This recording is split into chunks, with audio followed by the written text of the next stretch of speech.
An object flying in air with velocity 20 I cap, 25 j cap, minus 12 k cap suddenly breaks into two pieces whose masses are in ratio 1:5.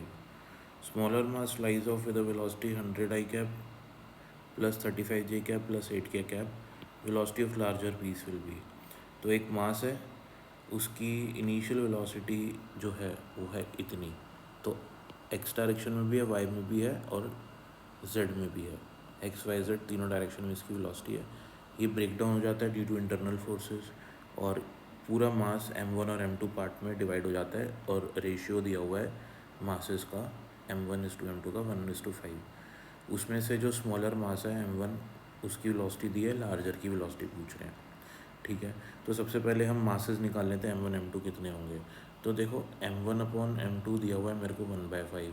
जब भी ratio दिए होते हैं आपको find करना है कि उसमें m1 का कितना पोर्शन है, तो m1 का जो उसमें प्रोपोर्शन रहेगा वो निकालने का क्या तरीका है, m1 का रेशियो है 1, तो न्यूमिनेटर में लिखो 1, ठीक है, और मल्टीप्लाई कर दो टोटल मास से, टोटल मास है m, डिनोमिनेटर में रेशियोज़ का सम लिख दो, रेशियोज़ का सम है 6।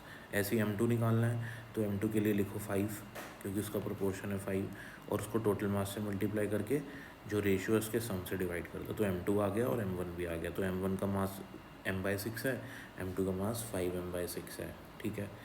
अब देखो, क्योंकि जो इस मास से ये दोनों मास बने हैं ये इंटरनल फोर्सेस की वजह से बने हैं, तो एक्सटर्नल फोर्स नहीं लग रहा। एक्सटर्नल फोर्स नहीं लग रहा तो मोमेंटम, लीनियर मोमेंटम कंजर्व है।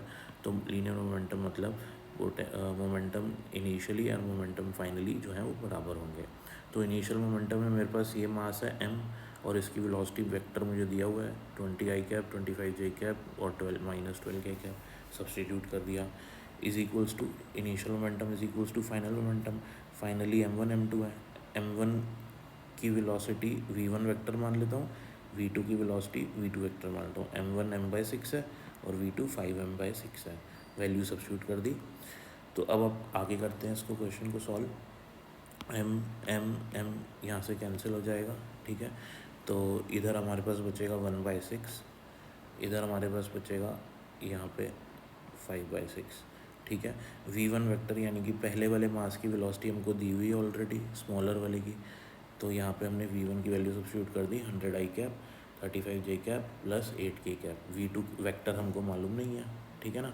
अब हमने क्या करना है, 6 से हर एक टर्म को डिवाइड करके इस पूरे को लेफ़्ट साइड पे ले जाओ, ठीक है ना। तो 20 I कैप और -100/6 I कैप, फिर उसके बाद -35/6 j कैप और -8/6 k कैप, ये सारे लेफ़्ट साइड पे ले जाएंगे। तो 20 I कैप के साथ इसको सब्ट्रैक्ट कर देंगे, 25 j के साथ इसको और -12 k के साथ इसको, और इधर राइट साइड पे रह जाएगा 5/6 v2। सॉल्व करने के बाद जो हमारा ये 20 - 100/6 सॉल्व करेंगे, तो 25 - 35/6 और इसको भी सॉल्व करके जो हमारे पास रिजल्ट आएगा वो आएगा 20 I cap plus 115 j cap minus 80 k cap upon में 5, ठीक है।